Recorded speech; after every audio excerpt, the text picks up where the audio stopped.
piece I will read comes from the title of a Sergio Leone film called The Good, the Bad, and the Ugly. Again, part of a lot of this book also came out of having watched at a point in my life quite possibly thousands of hours of film.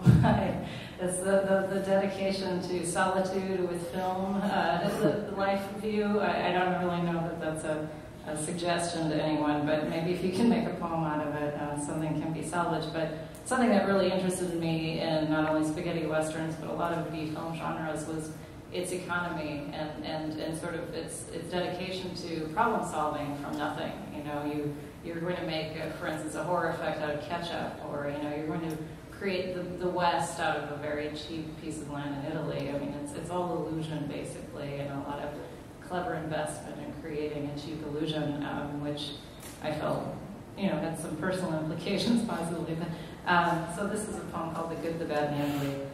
Once upon a time, a peaceful kingdom saw old no-name's ultimate good luck. A miraculous draft of fishes splitting from a backyard shit pinata. He said, the rectum is a grave, what we do is secret. Said Angel, I'll say, trouble every day in my mind. When the lone sheep defends itself, there goes the whole venerable tradition of failure and then some.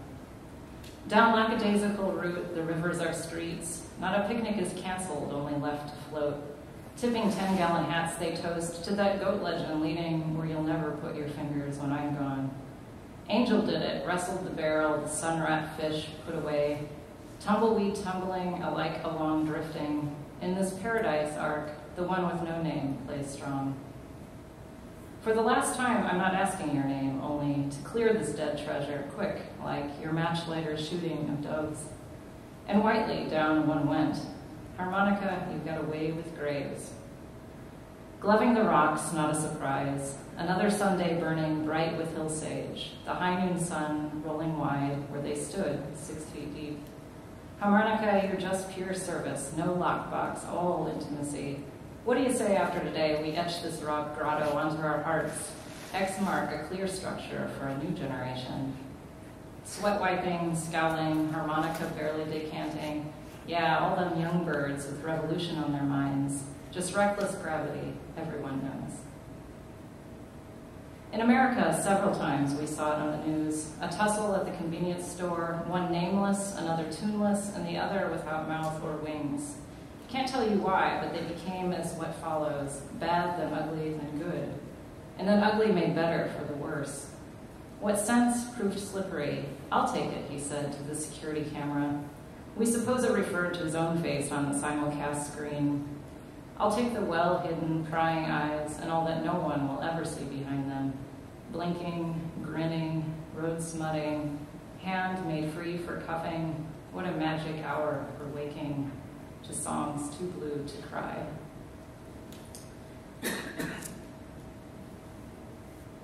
So for instance, also wrapped into that with the last line, to songs too blue to cry, is a section from a, or a quote rather from a Hank Williams song, I'm so lonesome I could cry. It's all a big ball of influence. I think that this book is also attempting to contend with this. In terms of the title, I think there was this idea of, we live in a culture of reuse and sort of consumption, basically, and culture can also be dealt with that way. We pick movies off the shelf, we select things on the internet.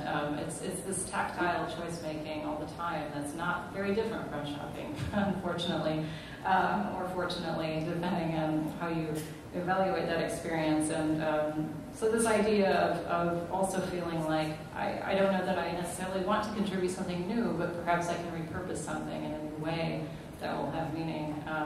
And this is my small gesture toward that. And this is a poem called The Voyeur. She doesn't gaze at her subjects. She induces them to gaze at her. She selects them for their confidence, their potential to become understuffed. Not for what she is, but for her regular feat of vanishing. I know her. The cut and glued life-size mock-up, the unpeopled place, the pellucid mirror that parses interior. It is hard to be good when there are so many fabulous faces to admire, such a menagerie of loss.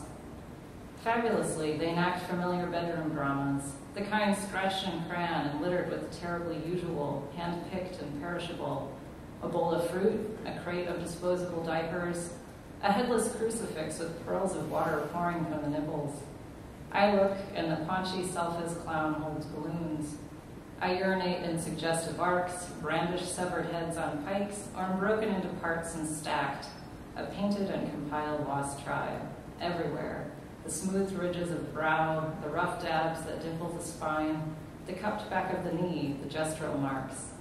And there, up the well-worn stairs, the low-lit guest room, the whole lived world beneath blades of the ceiling fan.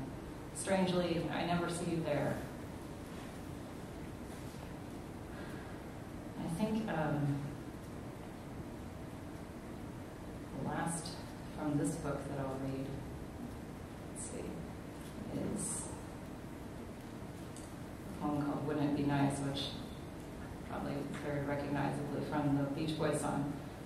Just vaguely based on this really weird photograph that a friend took of the Mermaid Parade in New York, where there's this large naked man with diapers on that had like ketchup smeared on his genitals. It felt good probably, I don't know. It was the kind of day you tagged along with. Boardwalk sun, emblazoning cash and ominous beach foam, people dot-like milling beneath the dark eye of the Ferris wheel, and the clear as noon carnival crowd parting as if instinctively away from wrongness and its raw genitalia, suggesting that the good life is, in fact, an idea universally agreed upon. Plastic crowns, tribal paint, the bright second prizes. We made sure our vote was clearly betrayed on what was bad, good, and, less popularly, just appropriate. An occasional wind blew, and for a moment, your hair coolly moved, as did your neighbors. It was the kind of day when cause seemed perfectly readable, when your faith in gravity actually made a decent metaphor for the self. A grown man in a diaper, a woman's bared and silver-slathered breast, sirens everywhere singing, if you see something, say something. You chose to leave. Past the heaps of what was eaten, all that clingy, then discarded residue of spent appeal. It continued like that, far beyond the polish of night, long after you stopped looking and they stopped looking at you.